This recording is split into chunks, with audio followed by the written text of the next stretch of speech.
Lunarmancer by Jake Bennett. Chapter 1. Carthage, 688 AEB. There is a continent, a large one, made up of several islands spanning many miles and separate from the mainland. One of those islands was Carthage. Carthage had a number of pleasant little villages, but there was one in particular, the village of Ramay in the southern hills, where the neighbors knew each other well and a friendly atmosphere pervaded, with very little conflict to see or hear. However, Ramay was one of the few to house animals with anthropomorphic features as well as sapience. They were well known by many as metazones. Each metazone had a dwelling to call their own, and one, whose name was Marcarius, though everyone knew him as Mark, was resting in his house. He was a husky with silvery white fur on his body, though his shoulders, part of his back, and the top of his head and ears were black.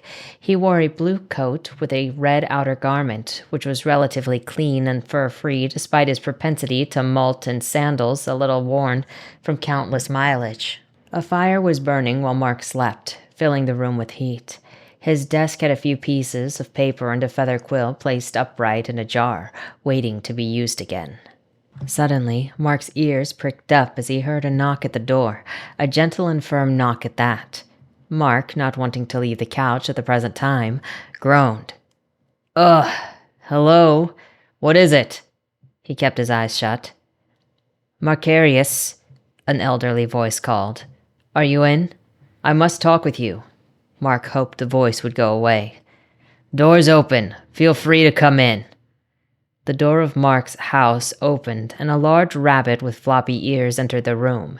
His ears were covered in brown fur, while his body was an off-cream color. The toast-colored fur on his hands almost resembled gloves. His figure was rotund, though not fat. He held a cane in his hand. Shutting the door behind him, the rabbit known as Chip turned to see Mark lying on his back on his couch. "Wake up!" Chip yelled. Without warning, Chip lifted his cane in the air, bringing it down onto Mark's nose. The husky howled in pain and immediately rose to his feet, nursing the edge of his snout. "You didn't need to do that, Chip," Mark said, almost shocked. Chip bared his teeth for a moment. "Stand up when your elders come into the room, boy. You have bad etiquette," the rabbit said in a frustrated tone. "I have information that might be of interest to you, so kindly lend me your ear." Mark was still nursing his snout, the pain receding. Finally, he responded, "I'll prepare a cup of tea for you. 1 sugar or 2? "Make it 1 sugar, please, and with milk," Chip replied. Mark quietly thought, the tea will be sugary water if he's not wary. The two then sat down at the table after the drinks were prepared. He then felt compelled to ask why the old rabbit had paid him a visit, wondering if he was infringing any laws. His fears finally subsided as he took a sip of his tea. "What brings you here, Chip?" Chip silently sipped the tea again, then promptly and gently put his teacup down. "I found a human in the Carthagian woods," he said. Mark looked at Chip.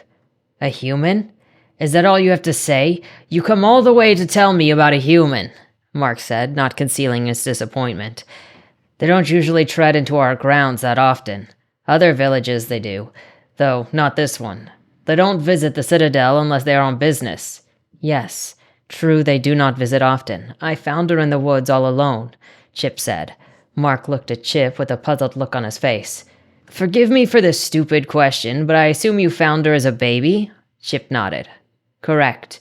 I was on a morning stroll that I was taking. I could smell her scent a little while away. I kept my distance and saw a baby lying on the ground. She was wrapped in cloth, a little dirty, although that could be dealt with. I was surprised that a baby could be left so long without being stolen away by bandits or killed." Mark couldn't believe what he was hearing. A human baby found in the woods? What were the odds of that? He decided to inquire further as to where the baby was now. Chip replied that she was at the citadel. "It's safe there for now, though if possible, I want you to raise her as your own," Chip said. Mark didn't know what to think. He and his wife, Andrea, already had a young pup named Tristan, and it would be weird, Mark thought, to raise a human as a daughter. Mark fell silent for a few moments, wondering if he was ready to raise this baby. He turned to Chip and silently nodded. A few days later, the baby was presented to him and his wife. The child had warm beige skin and brown eyes. She attempted to reach for Mark's fur under the chin. Mark didn't hesitate in allowing the baby to touch his face and smiled at her. Their son, Tristan, entered the room.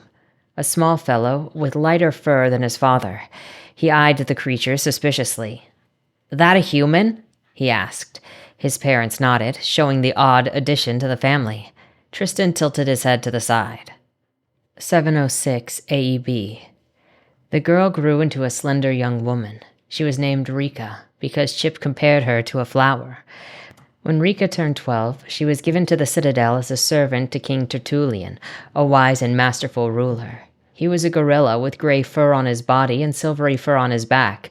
He, too, like Chip, was a rotund beast, which was to be expected considering what he was. Rika's duties centered around the king's kitchen, serving the tables mostly, as well as general tasks, including cleaning the palace. Her respite was minimal.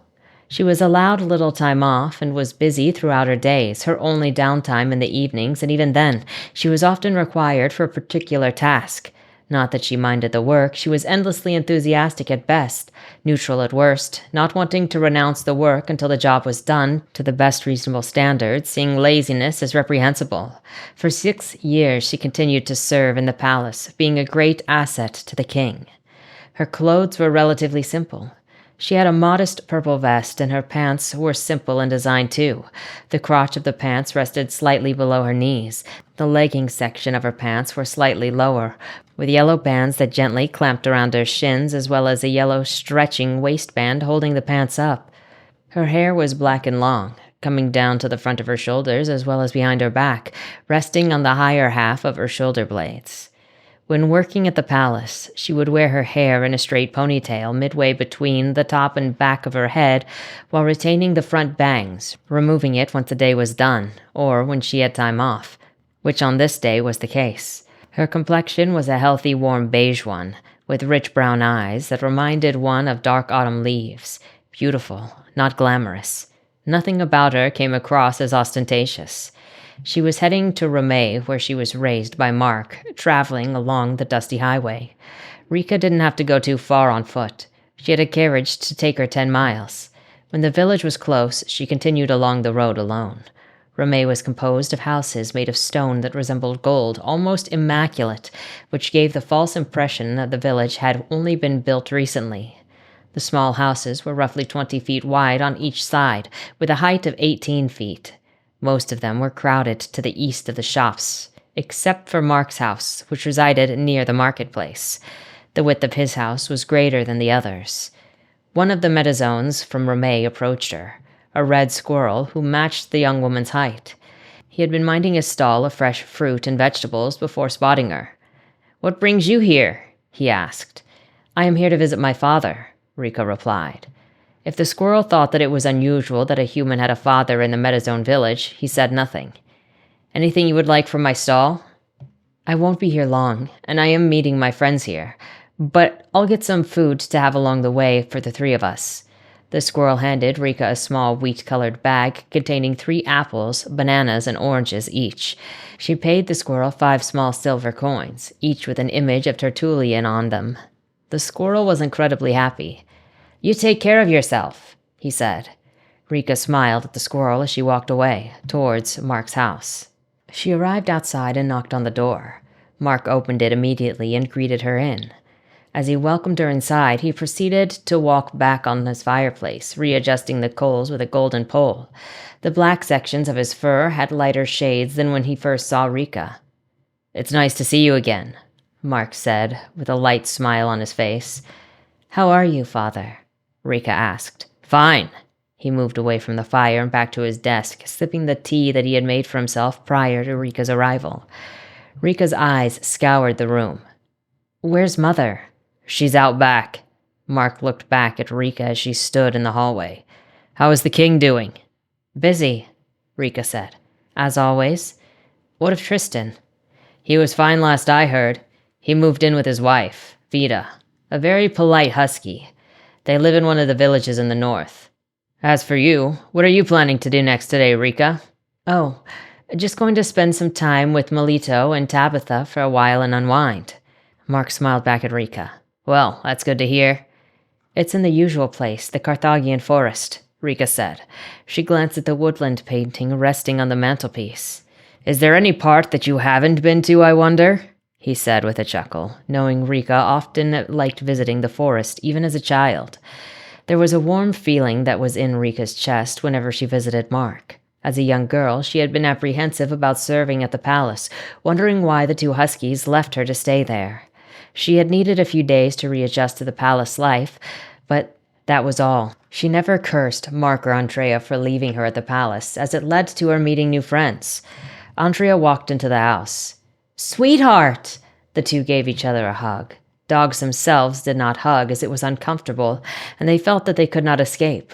Mark and Andrea made an exception, for they wanted to look after Rika and care for her. "The king has treated you well, little one. I hope that you have been eating and sleeping enough, my dear," Andrea said as she patted Rika on the head. "I have. Thanks." "Keep at your work while you're there, Rika," Mark said. "As long as you don't slouch, I'm satisfied." He reached for a quill dipped in an inkpot and began to write on a small piece of paper. "Is there anything that you need before I head off, Mark?" "I wouldn't worry for now. Just enjoy yourself with your friends." "Thank you. Lovely to see you. But I had better get going," Rika said. "Have a good day, sweetie," Andrea said. Mark gave Rika a hug, bidding her farewell. As Rika left the house, she spotted her friends, Melito and Tabitha, in the distance. Melito was a marmoset. The hair on his head was sharp and curly, with gray skin clothed in black fur and yellow eyes. He had a strange maroon birthmark on his right palm that resembled a jagged arch, while Tabitha was a tamarin, with brown eyes and dark orange skin and bright fur like a tangerine. Their height was just below Rika's eyeline. Both were wearing green trousers along with gray shoes. They also wore armored plating on their chests. They were royal guards for King Tertullian, and had been friends with Rika ever since childhood. When Rika first arrived at the palace, Melito had taken curious interest in her. Melito had found something familiar about Rika, and that familiarity had caused him to befriend this human, bringing Tabitha along. The three exchanged their hellos, then left Ramay, gently walking toward the forest in the north, back in the direction of the citadel that Rika came from. After a mile, they were taken away by a carriage who dropped Rika off at the village previously. The three made it to the forest in good time, the sun gently beating down on their heads and the wind singing through the trees, akin to a skilled bard. They walked beside the stream, heading west and following it. Maple leaves were abundant, not yet on the verge of falling. Instead, fresh and crisp, with the grass having a soft texture, one that would be a mercy to the most sensitive of feet. Rika looked at her two friends walking in front of her. "So, what are you going to show me?" she asked. Melito looked back at her. "Rika, it's a surprise, you'll see," he replied. Rika outwardly looked composed. Inside, she could barely contain her excitement, going as far as to say, "Are we there yet?" To which Tabitha replied, "Not yet. I think you're going to love this particular view." They finally reached the end of the stream, hearing a rushing waterfall only a few feet away. Melito and Tabitha turned around. Melito raised his hand and pointed to the cliff. "Let us know what you think, Rika." Rika walked towards the cliff, eager to behold what lay below it. She looked in awe of the sight of a large lake, so blue, majestic, almost inviting. Plenty of trees surrounded the lake, with room to walk around the edge. A secondary stream also lay on the furthest side of the lake, proceeding through the forest all the way to the sea. "This is a lovely view," Rika said, a small smile on her face. Rika moved closer to the cliff edge, while Melito and Tabitha watched from a distance.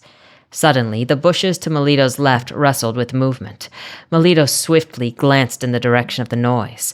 A lion leapt from the shadows, catching the two metazones by surprise. The lion swung around and with its paws grabbed Melito by the neck and started choking him. "You cannot stand up to me, you little fool," he growled in triumph at the monkey who was firmly in his grasp. "I'll take care of you and your friends."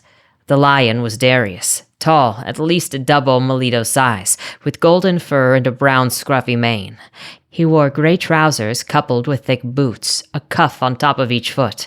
Tabitha was scared, her friends trying to grasp for air desperately. "Tabs!" said Melito hoarsely. "Get away! Take Rika and get away from here!" Darius snorted and threw Melito across the stream.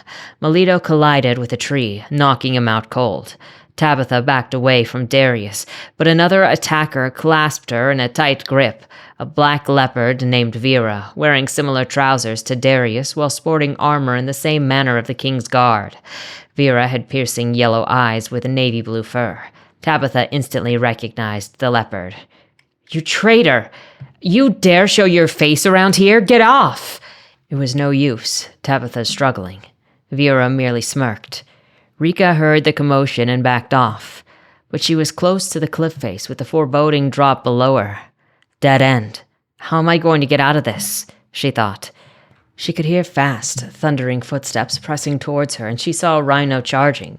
The rhino was Barzillai, sporting the same trousers as Darius, with a large muscle tone and structure than the two comrades and only slightly taller than Darius. Rika had no time to dodge and could only cross her arms in front of her, as futile as that defense would be. Then the rhino's fists collided with her arm, and there was a discharge of energy. The small explosion dizzied her. Rika felt her consciousness fading, the last words she heard being, "Nowhere to go, little one," as she plummeted over the edge and into the lake below. A strange-looking barrier that resembled purple-stained glass structure surrounded her as she fell. Both were completely engulfed upon impact with the water. "Rot in your watery grave," Barzillai uttered as he turned from the cliff. On the bed of the lake, the barrier dissipated, and the water rushed in at her. Rika sluggishly regained consciousness. She had no idea where she was, but could feel a significant weight pushing against her. She tried to take a breath, which she soon realized was a mistake. Rika felt for the bed of the lake for a moment, then promptly pushed herself up off the ground. She swam up to the surface of the water, the light of the sun growing in intensity the closer she got to the surface. When she breached out of the water, she took a massive gulp of air. She steadied herself, allowing her arms to lie on the water with her legs keeping her afloat. I should have been dead from that fall, and if not, I should have drowned, Rika thought. How do I get up the cliff? She began to wonder if Melito and Tabitha were okay. Thinking of the possibility of herself getting caught, Rika went under the surface of the water and swam ashore as fast as she could. She climbed out of the water and found a path of the stream, and then walked alongside it. After about an hour, Rika's clothes had dried in the sun, though the smell of the lake, while not terrible, stuck to her like sap. She thought about Vera, who she knew was the former captain of Tortulian's royal guard. Her successor, Ignatius, had taken over after Vera had sided with a diminutive Cayman terrorist by the name of Magnus. The armor Vera wore was by a means to spite Ignatius, as well as a means of bringing disgrace to the royal guard. Rika hesitated, wondering whether to go back to the lake. Part of her wanted to help her friends, but on the other hand, she knew that if she went up against the 3 thugs that had attacked them, she would not stand a chance. She had never faced battle before. She thought about finding her way back to the citadel to warn the king. Time was a problem, and by the time that she got back, her friends would be dead. A strange white light moved at a brisk pace, edging its way down the stream in the direction that Rika had come from. Rika stared at the light in astonishment. What is that light? Where is it going?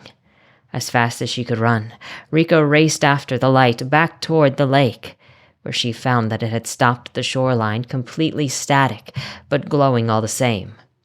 What does it want? Rika wondered. The light moved towards Rika like a person beginning to run up an obstacle, much to her horror.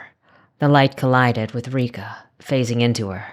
A blue aura surrounded her, holding her just a foot above the ground with her body completely frozen in place. Rika tried to move in vain. Her body would not respond to her commands, robbing her of even the ability to speak, almost like a form of sleep paralysis, only worse. Rika looked at her body, terrified by what was taking place. Her body slowly began to disintegrate in front of her eyes, the lake finally fading from view. Rika could still feel the environment around her despite what was happening, though she couldn't fathom where she was about to end up. Her body was atomized as she was being whisked away. Her consciousness returned even though she remained formless. She saw a gray castle floating on what appeared to be a rock that had been pulled presumably from somewhere in the world. Rika phased through the castle doors and felt her body reconstitute inside of the castle itself. Rika was still unable to move, but she could see the hall itself, constructed from the light blue stone with majestic white pillars, greatly placed leading to a door at the end of the hall. Where am I? How did I get dragged here? Who even lives in a place like this? The blue aura faded completely, with Rika dropping to the floor like a stone. It hurt, but at least she could move again. She rubbed her hip. As she ventured through the corridor, Rika grew more concerned. I have a bad feeling about this. She stopped in front of the door. Confusion was beginning to turn to anger. I'd like to give the one who brought me here a piece of my mind, she said to herself, clenching her fist tightly. The door then opened of itself, revealing a dark room, which Rika entered with some trepidation, nervously clasping her hands on her chest. Hello? Is there anyone in? She called. No response was given. Hello? The door closed behind Rika, leaving her in darkness. Young one, we finally meet face to face, a voice called. Rika was surprised to hear any voice at all, but didn't know where it was coming from. Where are you? Tell me who you are. Rika looked closely in front of her, spotting 2 unlit torches at the back end, from which fire started to sprout, like a flower budding. The flames began to form snake trails, coalescing into a singular fireball which lit up the room. The torches still burned, but the large fireball was gradually forming a human shape, the fire weaving together as tightly knitted cloth. The fire began to die down on the human-like form, revealing an elderly man underneath with long gray hair and a beard, brown eyes, and a pale complexion. He wore black boots, a dark navy blue shirt with navy trousers, and a red coat with orange on the sleeves. Armored plating gleamed underneath his coat, and he wore a cummerbund, holding his robe tightly to him. Rika looked in amazement. Then her expression grew sour. She stormed over to the man, furious with him. She began her tirade with her arms on her hips in disapproval, not caring for the dazzling display she saw. All right, what trickery is this? Did you use that magic light to bring me here? Why did you feel the need to kidnap me and whisk me away like that? My friends are being attacked and I need to go back and help them. They could be dying any minute and you don't even care. You have no right to drag me here against my will. How dare you do that? What do you have to say for yourself? The man was not pleased, his expression also turning sour, mirroring hers. Rika's anger subsided beneath his glare. Accusing me of kidnapping you is a very serious charge, such bad form, he said sternly. Your tirade against me isn't going to keep your friends safe. Be patient. There is power residing in you. I intend to awaken it fully. Rika just stared at the man in amazement. Power? She said. What are you talking about? The man didn't respond. He placed his hand on Rika's forehead, and without warning, she felt an energy surge within her for a few brief moments before finally subsiding. It is done, the man said. You will know when I return you to the lake. We will meet again soon, Rika. The blue aura surrounded Rika once again. This time, she wasn't afraid at all and able to speak. Wait! I don't even know your name. Can't you tell me who you are before you send me back? The man nodded. My name is Antonius. Now, go back to your friends. I will bring you back here soon, and we'll talk more. As Rika's form again disintegrated, she responded, Okay, I guess. Rika's form reappeared at the very spot that she was taken from. The castle's stone walls transformed into trees and water, like metal bars shifting into a molten state.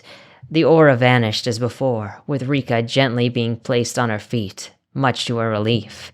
She stood there with her arms crossed, pondering what possible powers Antonius had spoken. I hope my friends are okay. Climbing may take too long. It's not as if I can... A thought without warning flashed into Rika's mind. Fly. Wait a second. Maybe I can. Rika closed her eyes. She could feel the grass peel away from her feet. She then opened them. Looking down, her eyes widened immediately. Did her eyes deceive her? Was she really hovering above the floor? A smile slowly appeared on Rika's face. No way. It actually worked. This is weird. I had no idea that I could do this. Rika then lowered herself to the ground again, staring at her hands. What else am I able to do? I don't have much time. I need to get to my friends fast. She didn't have any more time to think, as she could hear the voices of the thugs who had attacked her coming from the left. Without a moment's hesitation, Rika hid herself in the bushes behind her, using a small gap in the leaves to peer through and see what was going on. Barzillai, the rhino who had attacked Rika and her friends, were carrying Melito over his shoulder. Darius was doing the same with Tabitha. Get ready to drown these Carthaginian fools. Let the guards die like the human, Vera commanded.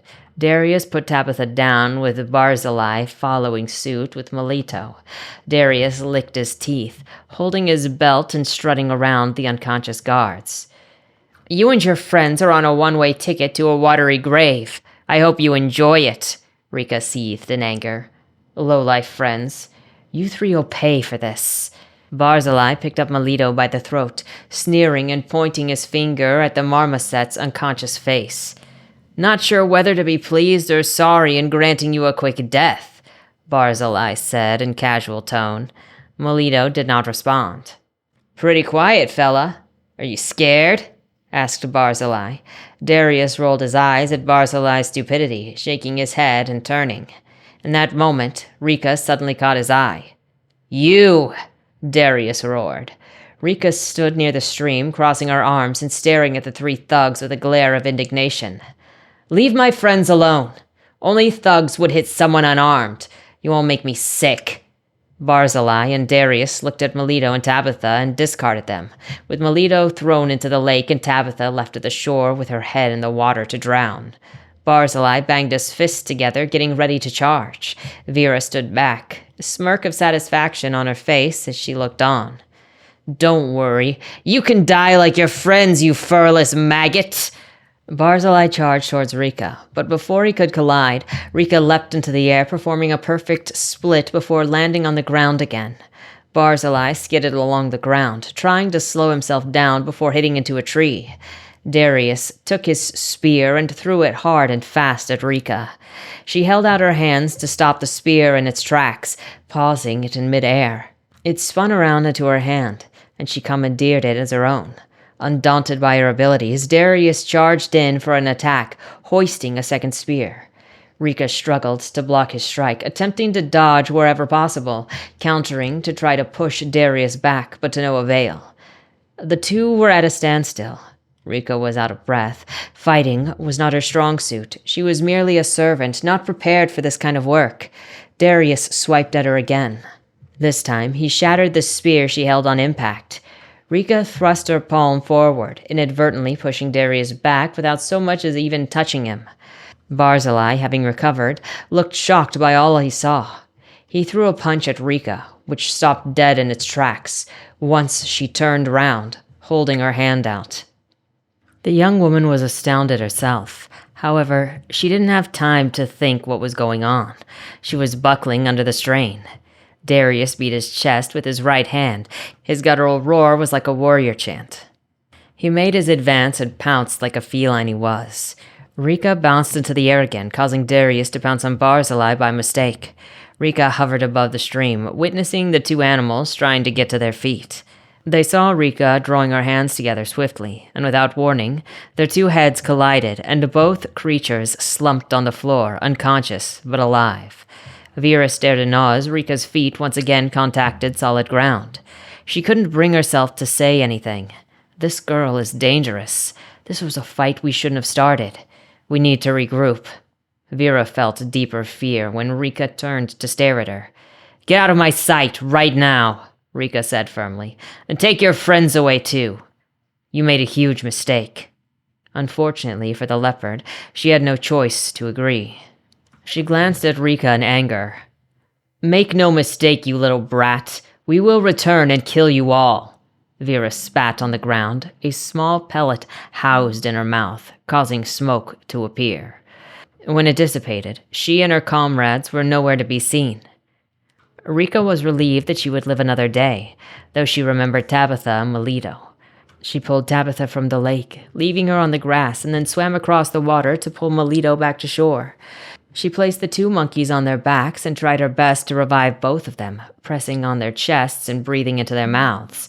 Nothing happened, even after a dozen tries. Despairing, Rika wondered if it was too late to rescue them. Without a moment to take in the possibility or to accept the fact the monkeys had perished, they instantly sat up, violently gasping for air, startling Rika. Took you long enough, Rika, sputtered, water leaking from her mouth and nose. Rika's face lit up instantly. You're both all right. Do not scare me like that. She put an arm around each of the monkeys, hugging them both to their confusion. Melito surveyed the landscape cautiously, so as not to miss a repeat of what happened to him. What happened? Where are those thugs? He asked. Tabitha's confusion remained. Did you defeat them? Also, how did you survive going over the waterfall? Rika was silent, not really knowing how to explain the situation. Well, it is kind of an odd story, really, Rika said awkwardly. I'm not even sure how I survived. I just found myself awake underwater, and I swam away. And when they came down here, I fought them. I knocked out the two goons, and Vera escaped. Melito raised an eyebrow. How? You're a little scrawny. We didn't have a chance either. But he dropped the question without bothering to continue his inquiry. Anyway, what matters is you're safe, and so are we. You might as well get going. Huh. You can go ahead of me. I'll head home later. I want to stay for a while. Melito squinted his eyes. You want to stay a little longer? If you want to stay, that's fine. Thanks. I'll catch up later. Melito and Tabitha made their way around the cliff face that the thugs had walked down with them, while Rika sat down with her legs crossed, leaning back against a tree. She closed her eyes and drifted off to sleep. So nice that you wouldn't even think a fight had taken place here in the first place. About an hour later, Reiko awoke.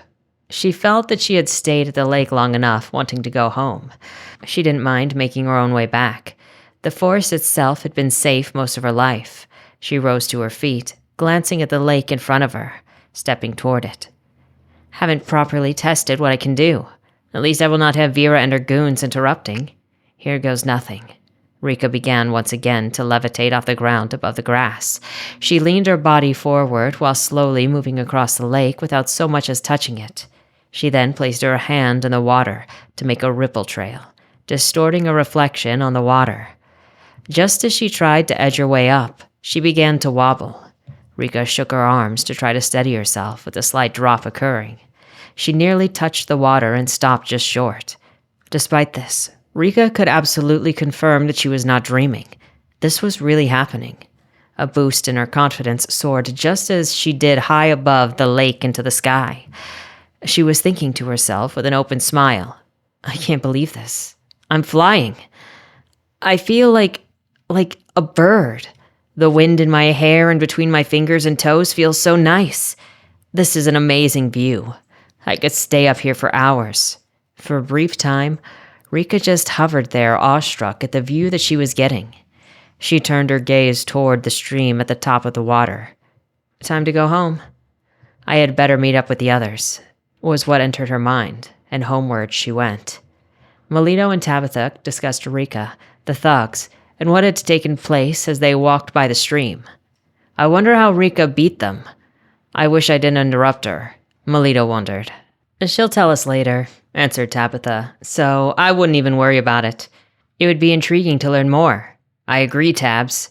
I wonder why she wanted to stay. She won't catch up with us at this rate.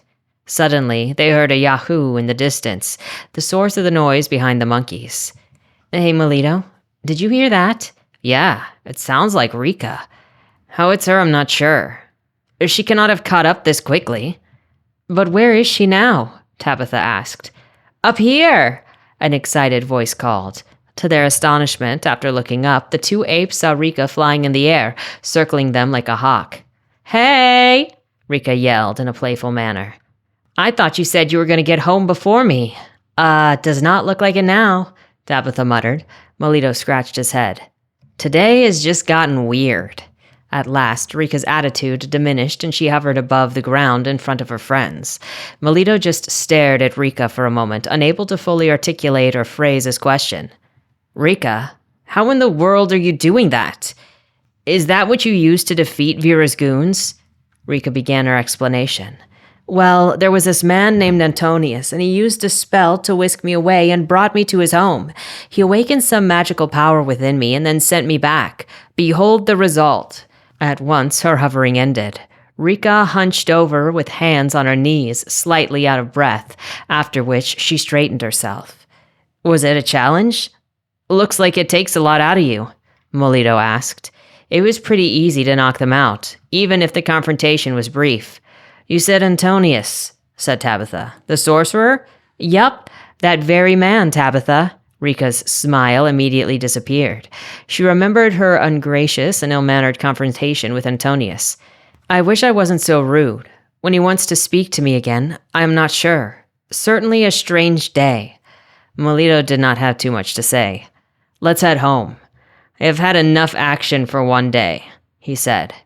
Rika was rubbing the back of her head. Yeah, I have got an aching head right now. I do need a rest. Ow, it's getting worse. Tabitha looked worried. Rika? What's wrong? Tabitha didn't receive a response quickly. Rika was still clutching her head, reeling from pain that felt like her skull was being ripped in two. My head. The pain. Make it stop. It gradually receded. Melito helped Rika to her feet. She hadn't even been aware that she collapsed. Are you okay? He asked. You really should take a rest. I should, replied Rika. I'm fine. We really need to get going. Do not worry about me too much. I should be... As Rika was speaking, she fainted and collapsed. Melito grabbed her just in time. Tabitha could only look at her friend with concern. Rika, what's going on with you? Melito slung the unconscious human over his shoulder. Right. Let's get Rika back to the Citadel. Little did they realize, the moon was visible.